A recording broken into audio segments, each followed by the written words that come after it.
Chris, everything from cruise lines to cross-border gas and groceries. British Columbians are slashing their spending in the U.S. Vancity's crunched the numbers, and the results are staggering. Packed with people, Canada Place home to multiple ships Monday. Most of the passengers, American. Canadians, by and large, avoiding spending on U.S. vacations. Everything from the day trips to buying less groceries across into Washington State, or going to do a weekend trip to Seattle, or just the family holidays they're not doing anymore. The numbers go deeper. Spending is down 47% in Washington State. In the U.S. as a whole, it's down 1/3. Online shopping at U.S. retailers has dropped by 14%, with the biggest drop in clothing purchases. What's really interesting from our perspective is this is really hard dollars data. Our members, we have almost 600,000 of them, are spending significantly less in the U.S. A year-over-year change of that magnitude is would have been unthinkable a year ago.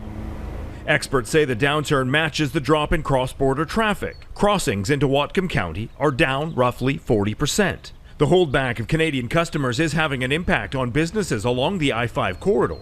What's unusual about this downturn is how sharp the decline was and how consistent Canadians have been with their preferences to spend elsewhere.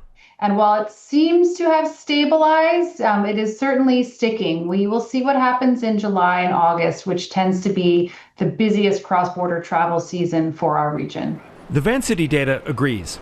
The spending decline did begin to slow during the spring. The credit union plans to continue to track its members' spending.